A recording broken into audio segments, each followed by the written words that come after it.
Tender పిలవడం allotment చేసుకోవడం జరిగింది. ఆ సందర్భంలో కూడా నేను చెప్పినాను, సార్ 2 సోర్సులు ఉన్నాయి, సొరంగ మార్గం ఒక సోర్సు, ఏకేబిఆర్ ఒక సోర్సు.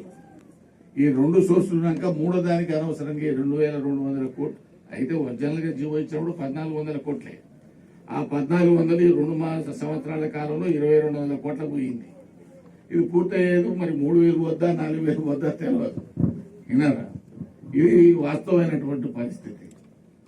ఇదేదో ఇప్పుడు ప్రారంభించినట్టు, ఇదేదో కూలిపోయినట్టు రాజకీయ ఆరోపణలు చేసేటువంటి పరిస్థితి కాదు. సరే, ఏదేమైనా పోయిన గవర్నమెంట్ చేసినా ఈ గవర్నమెంట్ చేసినా ఒక ప్రారంభించినారు. డిసెంబర్ నాటికి 875 కోట్లు ఖర్చు పెట్టినారు. డిసెంబర్ నుంచి ఇప్పటికీ 1145 కోట్లు ఖర్చు అయింది ఈ ప్రాజెక్టు మీద. ఖర్చు అయింది కాబట్టి కంప్లీట్ చేసుకోవాల్సినటువంటి అవసరం ఎట్లా, ఎందుకంటే ఇంత డబ్బులు ఖర్చు పెట్టిన తర్వాత తప్పదు.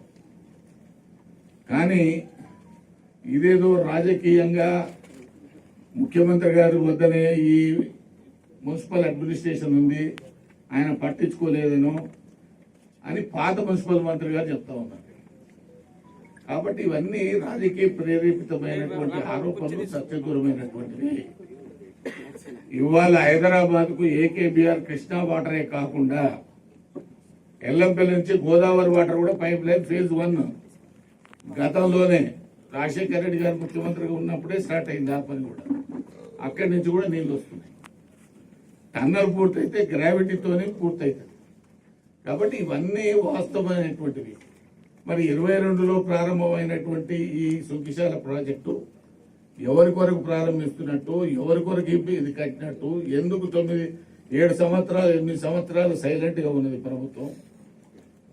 బ్రహ్మాండంగా హైదరాబాద్ నీళ్లు పోతున్నాయి. ఎక్కడ కూడా వాటర్ షార్టేజ్ హైదరాబాద్ లో లేదు. ప్రతి సమ్మర్ లో ఏమైనా తక్కువ అయితే లో లెవెల్లో మోటార్లు పెట్టి ఇదే సంపులు వేస్తున్నాం, నీళ్ళు ఇస్తున్నాం.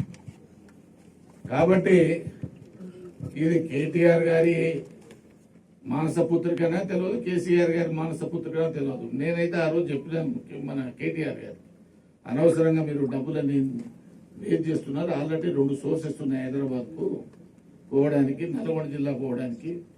ఇవాళ నల్గొండ జిల్లాలో హుజూర్ నగర్ కానీ ఈవెన్ మిర్యాలగూడకు ఎక్కడికి వెళ్ళి మిషన్ భగీరథ నీళ్ళు ఇస్తున్నారు, తేల్పాడు నుంచి నీళ్ళు ఇస్తున్నారు.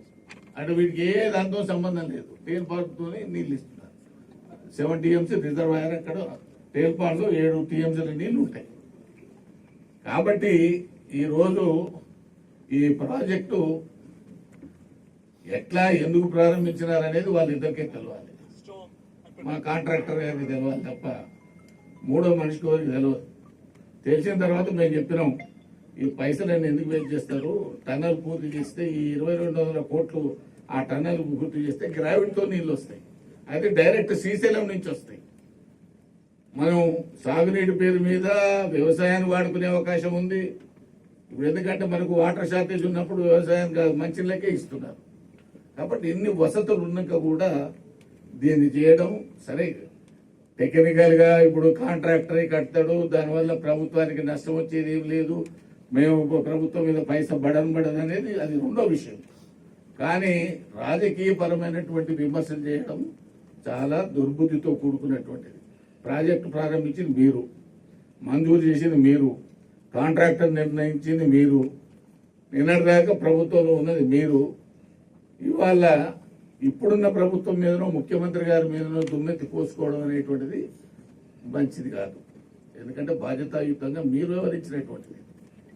కాబట్టి దీనికి తప్పు కానీ మంచి కానీ ఒప్పు కానీ చెడు కానీ అంతా మీ ఖాతాలోనే ఉంటుంది తప్ప రేవంత్ రెడ్డి గారి ప్రభుత్వం మీదనో, ఉత్తమ్ కుమార్ రెడ్డి గారి మీదనో, కోమటిరెడ్డి వెంకరెడ్డి గారి మీదనో, లేకపోతే ఇంకోరి మీదనో, తుమ్మల నాగేశ్వరరావు మీద వేసేదానికి అవకాశం లేదు.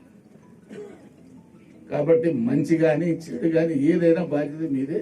ఒక నిరుపయోగమైనటువంటి ప్రాజెక్టును తెచ్చి